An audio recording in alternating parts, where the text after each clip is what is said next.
me chamo Alessandra, eu sou mestre em psicologia experimental pela PUC. Vou conversar hoje um pouco com vocês. Para quem está presente aqui na sala, se vocês tiverem qualquer dúvida, vocês podem escrever aqui no chat, a gente vai conversando. Acho que é legal isso se tornar um diálogo mesmo, até porque por conta do tema, né? Eu vou passar aqui para vocês e a gente vai conversando um pouco, tá? Sobre. Deixa eu abrir aqui o slide, só um minuto. Vamos lá, eu vou compartilhar com vocês sobre o que a gente vai falar agora, né? Então, a ideia agora é a gente falar um pouco sobre a análise do comportamento aplicada em ambiente natural, como conduzir. Qual que é a questão, né? Quando eu pensei até nesse tema para poder discutir com vocês, a minha primeira pergunta que eu fiz para mim mesma, né, foi por que este tema, né? Por que eu considerei ele importante de trazer ele agora, né? A gente recebe muitas críticas muitas vezes, ou às vezes algumas informações mesmo que são erradas. E aí a gente pode conversar um pouquinho sobre elas, né? Mas a gente ouve muito que o ABA, ele é de mesinha, que o ABA mecaniza as crianças, é, que tem gente que está fazendo um ABA moderno, que tem o método ABA, como a Letícia já comentou, né? Que não, ABA não é método, mas que a gente ouve, né, de certa forma, bastante isso ainda, apesar da gente estar fazendo aí um movimento diferente. Então, isso é algo que a gente espera contribuir bastante em relação a esse curso, para vocês poderem enxergar a análise do comportamento aplicada como algo mais amplo, que é o que ela é mesmo, né? Então, assim como a Letícia disse, a aba não é método, né? Ela é uma ciência aplicada e ela está embasada nos princípios filosóficos e também na análise experimental do comportamento.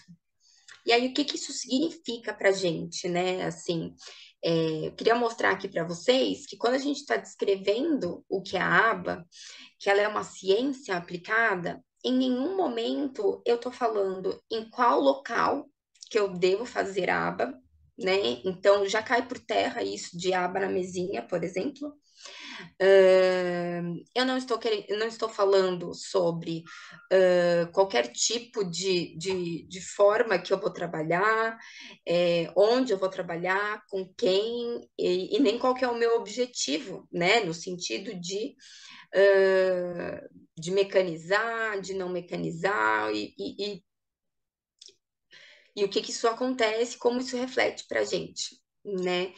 Então, é importante a gente já ver que na própria definição da análise do comportamento aplicada, a gente não está falando em nenhum momento em quais locais, onde que a gente vai aplicar e tudo mais. É importante vocês se atentarem para isso, para as nossas discussões daqui para frente.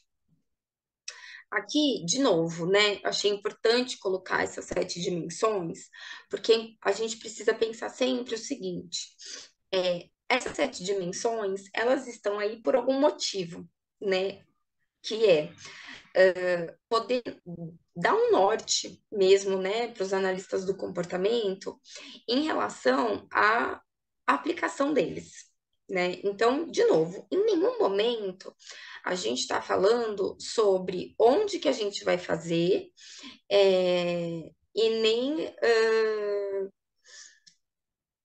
nenhuma parte mecanizada, muito pelo contrário. Se a gente for ver a primeira definição sobre análise do comportamento aplicada, né, dessas 7 dimensões, a aplicada, a gente está falando que precisa ser socialmente relevante. Isso já mostra o quê? O que é ser socialmente relevante, né?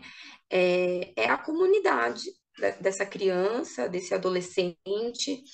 E aí, quando eu falo comunidade, eu estou falando da escola, eu estou falando da casa, eu estou falando da casa dos avós, estou falando do ambiente dessa criança, né? Precisa ser socialmente relevante. Então, as pessoas ao redor, então a família, quando ela vem trazer uma queixa, a gente tem que pegar isso muito para a gente e pensar muito na nossa intervenção em relação a o quanto que é socialmente relevante. E para ser socialmente relevante, a gente precisa fazer o máximo possível para ser uma intervenção individualizada, né? Já quebrando que a análise do comportamento, ela tá, apareceu aqui, tá tudo certo, apareceu que minha internet está dando problema, mas acho que tá tudo certo, né? O que já mostra que a gente precisa ver se está sendo relevante de fato, né? E aí a gente tem as outras dimensões, igual a Letícia descreveu, da parte comportamental, da gente poder mensurar, analítica, que a gente poder fazer análises funcionais, entender a função dos comportamentos, né? A gente poder descrever a partir da parte tecnológica, conceitual, então a gente estar por dentro, né? A gente saber ali essa parte filosófica também, né, que está por trás. Então, como que eu estou vendo esse indivíduo no sentido de que eu estou amparada pela filosofia do behaviorismo radical, eu estou enxergando esse indivíduo conforme esses conceitos, né? E eficaz, ela precisa ser efetiva. O que é ser efetiva, né? É produzir efeitos que a gente vai considerar aí, vamos, não exatamente, mas vamos dizer, entre aspas, de grande escala, né? Então, vamos supor, se tem uma criança que ela bate a cabeça 80 vezes por hora, e a gente consegue reduzir para 70, é importante, né, essa redução, mas não sei o tanto que ela foi efetiva, porque 70 ainda é muito, né? Então é importante a gente se atentar para isso. E a parte da generalidade, que é a gente observar se está acontecendo em vários ambientes, em vários contextos. Então, até por isso que a gente vai falar sobre formas e ambientes diferentes que a gente costuma ensinar e poder evocar comportamentos novos. Então, a gente tem aqui os ambientes de ensino, né? A gente tem o treino por tentativa discreta e a gente tem também o ambiente natural. Eles não são opostos. E eu queria mostrar um pouco disso para vocês, né? Os dois, a gente precisa bastante arranjar o ambiente. Na verdade, eu falaria até que em ambiente natural é um pouco mais. Ele exige bastante da gente, de nós, supervisores, coordenadores e aplicadores. Por quê? A gente precisa ter o plano A, o plano B, o plano C, para caso aquele item que você selecionou, imaginando que a criança iria gostar, ela não goste, ela não queira, ela não fique motivada para ter esse item. Então, a gente tem que arranjar um ambiente da mesma forma quando a gente faz com tentativa discreta, né? E na tentativa discreta, vamos supor aqui que eu estou fazendo tentativa discreta na mesa. Eu também estou separando ali direitinho a minha economia de fichas, também estou separando as minhas folhas de registro, eu estou fazendo todo, né, uma organização também, né? Então, acho que boa parte, né, dessas críticas que muitas vezes a gente recebe em relação ao ensino por tentativas discretas, vem um pouco da gente achar que tentativa discreta é feito só na mesa. E não, né? Então, aqui a gente tem a definição. Na tentativa discreta, a gente tem o início da interação partindo do terapeuta, deste aplicador, ou pode ser da mãe, ou pode ser do supervisor, se vai fazer alguma avaliação. Então, parte do adulto, do par que está ali com essa criança. A gente tem uma resposta muito bem definida, muito bem mensurável ali, né? Então, vamos supor, estabelecer contato visual, fazer um tracejo de linha. Então, tem respostas muito bem descritas. E aí, o que acontece é que a consequência a gente também vai disponibilizá-la, né? A gente vai supor aí alguns itens de interesse e entregar para a criança e fazer um intervalo entre isso, né? Então, eu acabei de descrever aqui para vocês uma contingência, né? Em que o início se dá pelo terapeuta. Então, o terapeuta que vai perguntar qual que é seu nome, e é a criança que vai responder e é a criança que vai receber aí algum item, uma ficha, um elogio, por conta da resposta correta que eu selecionei. Eu vou dar esse intervalo, vou fazer o meu registro e vou começar ali de novo a minha tentativa discreta, tá? No ensino natural, a interação ela já parte da criança. Então, o que que acontece? A gente selecionou ali vários objetivos para a criança, né? Então, seja imitação, seja comunicação, o brincar, tem que partir da criança. Então, vamos supor que ela quer pedir uma ajuda. Eu tenho que pensar em quais brinquedos, quais estímulos que eu vou deixar no meu ambiente para que ela precise pedir ajuda para mim, né? Então, eu vou deixar um pote mais fechado, eu vou colocar um brinquedo à vista dela, só que um pouco mais alto para ela poder pedir. Eu vou apresentar algum item que ela não conhece tanto para ela poder me fazer perguntas, né? Então, a interação ela vai ter que partir da criança. Né? E muitas vezes o reforço se dá por meio da própria continuidade da tarefa, né? Então, muitas vezes, vamos supor ali, a gente tá falando de fechar o pote, né? Deixei o pote bem fechado e ela quer abrir o pote, ou o brinquedinho que tem alguma casinha, enfim. O próprio reforço vai ser ela conseguir abrir. Então, ela vai pedir minha ajuda e eu vou ajudá-la. E por ter conseguido abrir esse pote para ela, ela já é o reforço em si, né? Eu não preciso muitas vezes acrescentar ainda uma economia de fichas, não preciso necessariamente fazer todas sempre elogios, não, eu não preciso fazer dessa forma.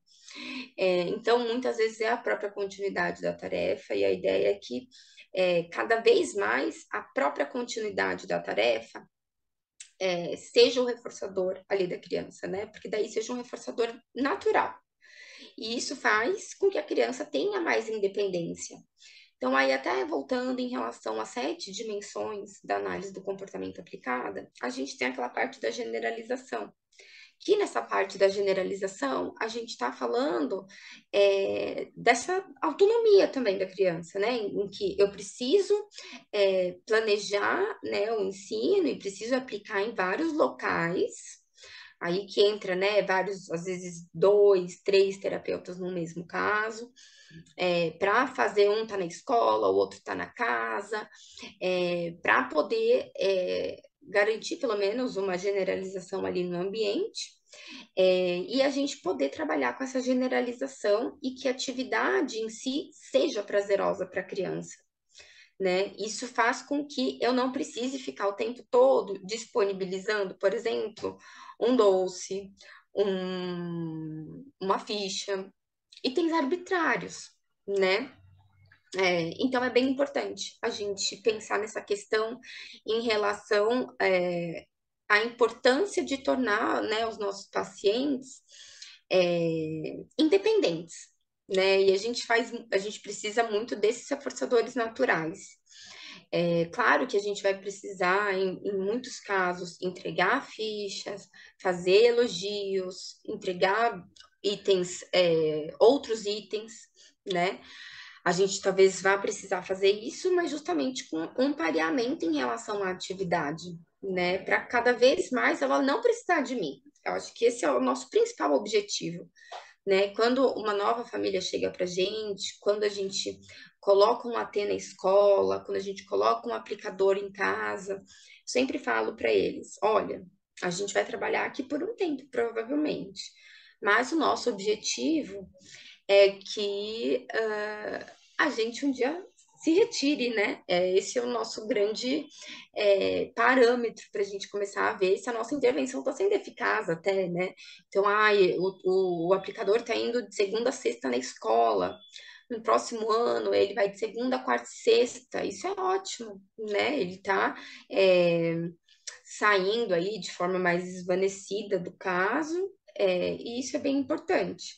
Claro que isso leva um tempo, né? Não se assustem, não é de uma hora para outra, e tem muitos casos que a gente precisa continuar aí por mais tempo, até porque a gente sabe da dificuldade em estabelecer reforçadores naturais para esse público, né? Voltado para o autismo e alguns outros atrasos no neurodesenvolvimento, mas isso é bem importante da gente pensar, tá bom? É, Sandra Regina falou que tá sem som. Peraí, pessoal, vamos ver. Aqui para mim tá funcionando. Tem mais alguém que não tá ouvindo? Tá, vou dar continuidade então. Qualquer coisa me fale, tá? Alguém tem alguma dúvida por enquanto? Eu acho que eu falei de vários assuntos e temas que a gente vai destrinchar muito no curso, mas queria saber se por enquanto alguém tem alguma dúvida.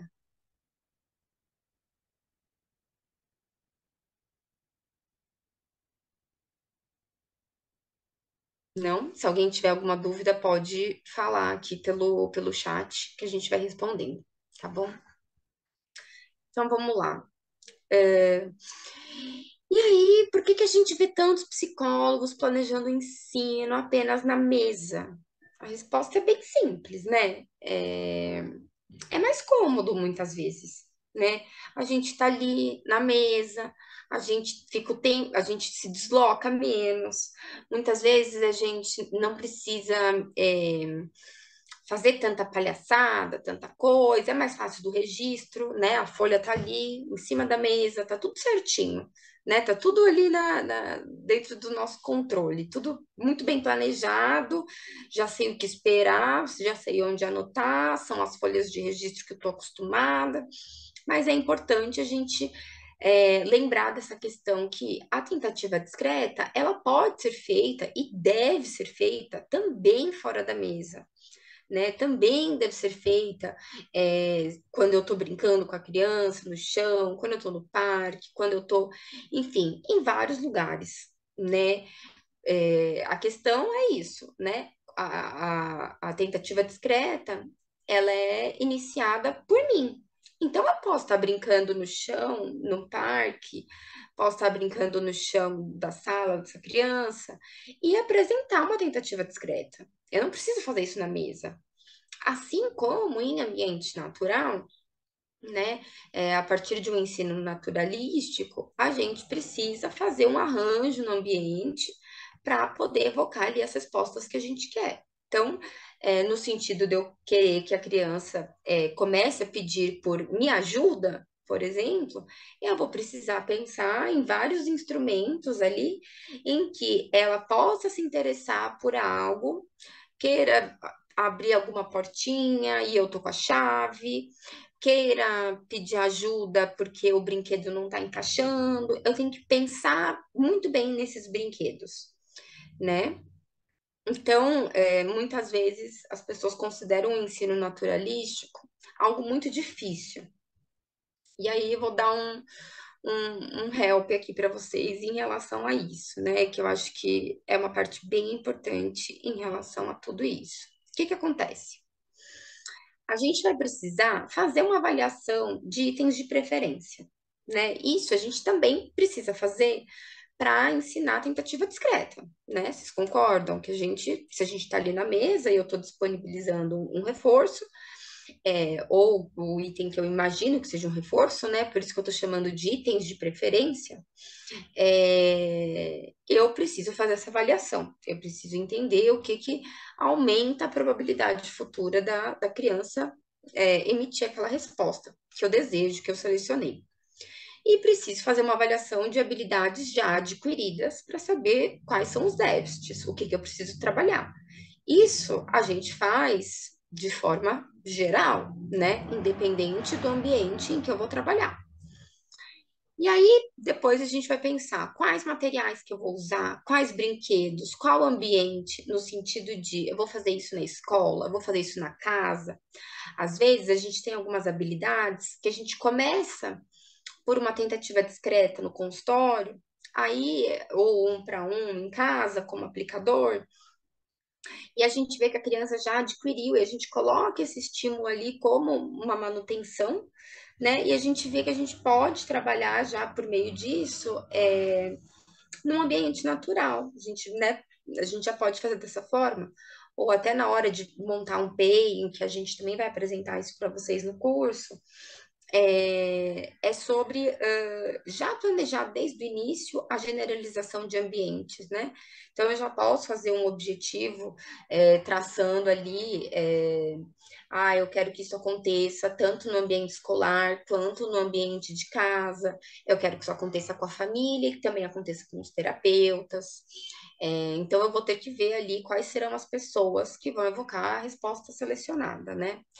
Como será o registro? Eu acho que essa parte é muito importante e é uma parte que eu acho que ajuda bastante vocês, né? E aí o supervisor, o coordenador, precisa ficar muito atento a isso, né? E vocês, enquanto aplicadores, têm o papel de fazer essa cobrança até e dar esse retorno, né, para a gente. Em qual sentido? Lembra ali das 7 dimensões em que a gente fala da parte tecnológica? A gente precisa descrever muito bem os procedimentos, mas a gente também precisa seguir a parte aplicada. Então, precisa ser socialmente relevante e precisa ser eficaz. Para isso, eu tenho que ter uma folha de registro que, no ambiente em que eu vou aplicar é, determinados procedimentos, essa folha de registro seja prática para mim. Eu consiga entender essa folha de registro, não que ela me atrapalhe, né? Então, vou dar um exemplo para vocês. Quando a gente está na escola, a gente está ali, tem um monte de criança, tem a professora, a gente está lidando com várias variáveis, né?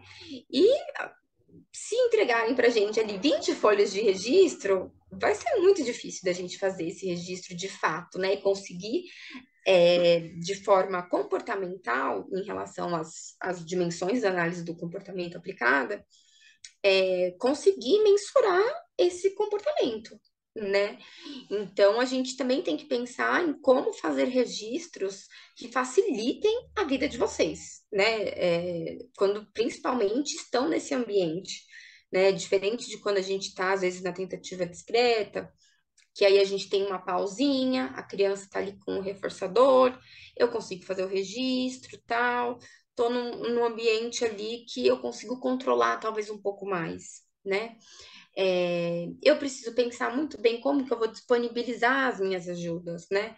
Então, se há algo que a criança ainda não sabe pedir ajuda, eu vou começar dando ajuda ecoica, já intrusiva, já para mais intrusiva, ou eu vou começar a primeiro ver se a criança pede por ajuda e depois eu dou ajuda ecoica, ou não, né? Ou eu vejo que a criança está sentindo a necessidade ali de tentar abrir e já dou imediatamente a ajuda ecoica. Então, isso tudo vai fazer parte da avaliação das habilidades já adquiridas, para a gente poder pensar em como que a gente vai disponibilizar essa ajuda, né? E também o que fazer na hora do erro. Porque se a gente está nesse ambiente com tantas variáveis, a gente tem que pensar também assim, nossa, errou. O que que eu faço, né? Porque a gente sabe que quando a gente está trabalhando, por exemplo, com economia de fichas, a gente não vai entregar a economia de fichas, vai às vezes pedir uma resposta de alta probabilidade de reforço. E muitas vezes, né, se a gente está na escola e a gente perde uma oportunidade em que tem um erro, às vezes ela acaba sendo reforçada por uma criança, pelo professor, por qualquer outra pessoa, às vezes até por nós mesmos, não é? Se a gente não planejar direitinho o que fazer na hora desse erro. Porque se a criança quer ali tentar abrir a portinha, e aí eu falo para ela, me ajuda, como ajuda ecoica, né? Para ela poder repetir o que eu estou falando. E ela não emitir isso, o que que eu faço, né? Eu posso dar ajuda ecoica de novo? Não posso, a gente vai ter que pensar nisso. Ou ela já perdeu a motivação, será? Então, assim, ela já viu que não consegue, ela já saiu, porque a gente sabe também que muitos dos nossos pacientes, eles têm uma questão aí com frustração, né? Então, a partir do momento em que eles tentam alguma coisa e não conseguem, eles podem desistir ou se frustrar, isso gerar problemas de comportamento. Então, a gente tem que analisar com muito cuidado, né, em relação ao que fazer na hora do erro, qual que é o comportamento que eu vou estar trabalhando de forma em ensino naturalístico. Então, acho que pensando em todo esse panorama, a gente vê que, novamente, né, o quanto que a gente está falando de uma ciência completamente individualizada, né? A gente tem que pensar muito é, em como vai ser feito as coisas, tanto para aquele paciente quanto para aquele aplicador, né? E para o aplicador de volta com a gente também, né? De vocês poderem falar, né? Olha, essa folha de registro não está dando, a gente precisa pensar em outro meio de registro, porque acontece muita coisa e não está dando para registrar. A gente tem que estar sempre nesse diálogo, né? Para a intervenção fluir de fato, tá? E E aí, principalmente, né? Eu acho que essa grande parte que eu queria passar um pouco para vocês,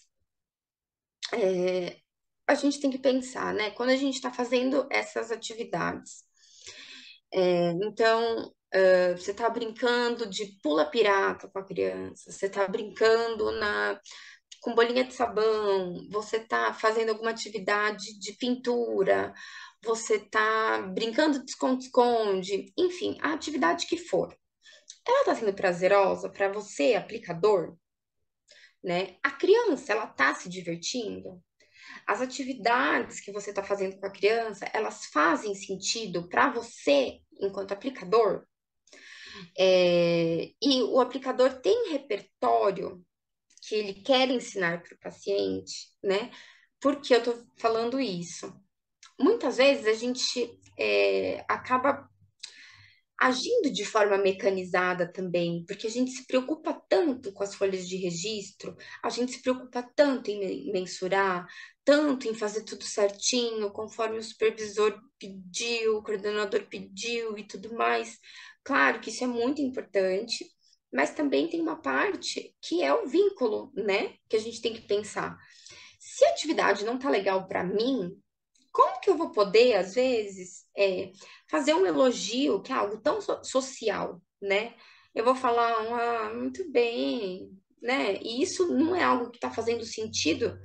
Nossa, o aplicador tá assim, nossa, mas eu não tô entendendo. Por que que eu tô fazendo essa atividade? Eu acho que não tá fazendo sentido. Isso é importante discutir na supervisão, né? Para a gente conseguir fechar isso e aí passar os nossos ensinamentos, né? Enquanto supervisores e coordenadores, para os aplicadores, para fazer sentido, para ser uma sessão gostosa, para ser algo prazeroso para todo mundo, para a gente de fato conseguir acessar a família, para a família poder descrever quais são as suas dificuldades de fato, para a gente conseguir fazer um vínculo com a escola, para a gente conseguir, de fato, unir essa equipe, né? Então, a gente tem que ver toda essa questão em relação a esse vínculo e quais são os meus repertórios também.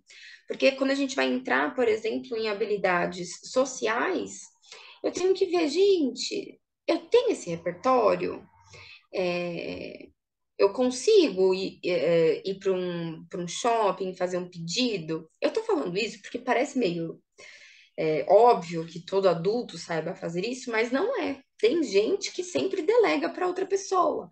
Ah, liga você para a pizzaria, faz você o pedido lá. Tem gente que fica com vergonha, né? Então a gente tem que pensar nisso, nesses repertórios. E também na própria questão em que, por exemplo, como que a gente faz para a gente se moldar, vamos dizer assim, né? Para cada paciente nosso. Então, tem pacientes que a gente tem que ser mais vamos dizer, extravagante, né? Ele gosta mais de rolar, de jogar para cima, jogar para baixo.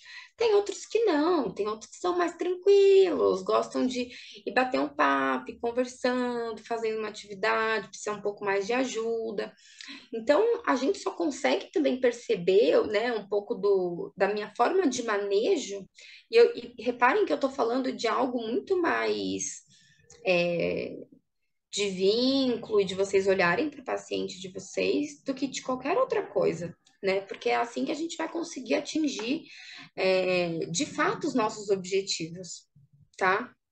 Então, a gente tem que pensar bastante nisso, né? Do quanto que eu tô, me vinculando com esse paciente, do quanto que eu tenho abertura com o meu supervisor, com o meu coordenador, para poder discutir se tem algo que eu não estou entendendo da intervenção, se tem algo que onde eu posso melhorar, onde que eu posso, como que eu posso fazer isso, né? Estar à procura sempre de novos conhecimentos ali para a gente conseguir ir se desenvolvendo mesmo, né? A gente vai desenvolvendo mil habilidades a partir disso e a gente tem que olhar muito bem para a criança e para essa família para a gente poder conseguir ver o que a gente precisa para este caso, né? Não sei se isso faz sentido para vocês.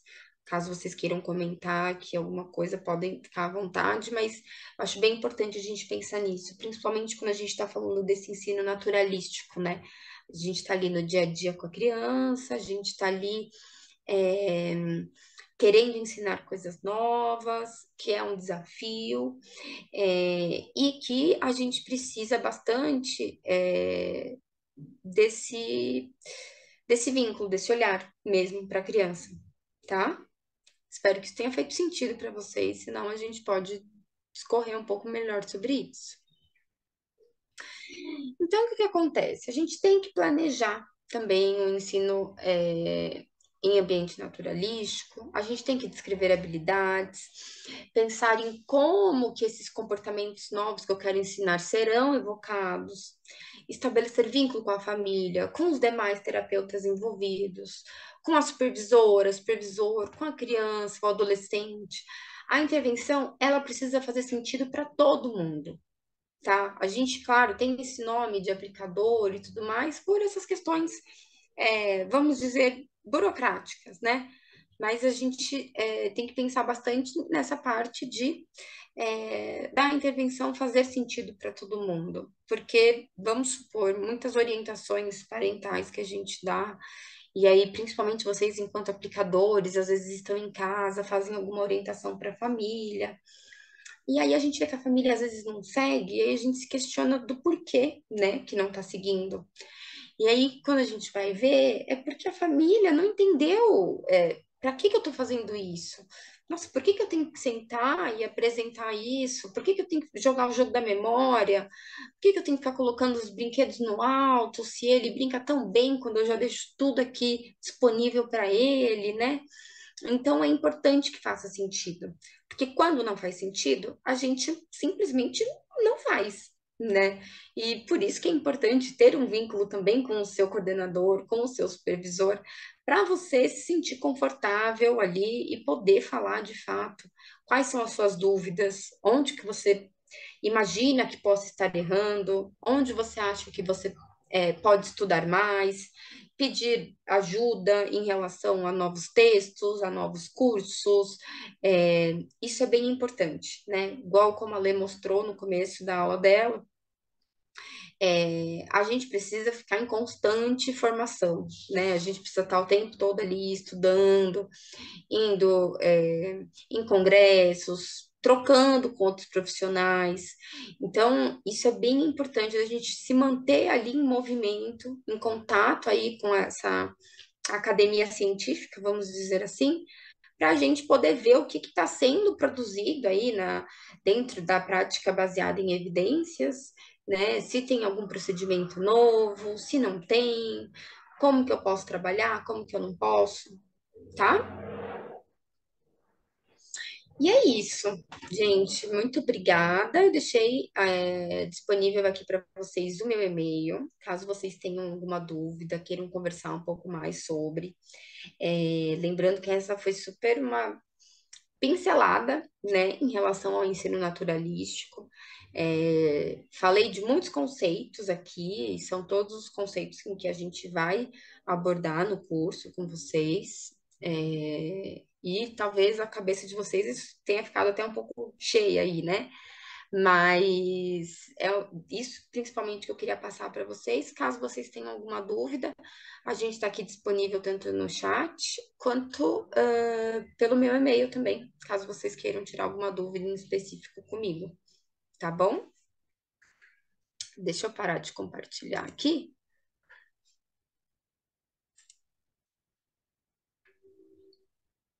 Pronto. Então é isso, gente.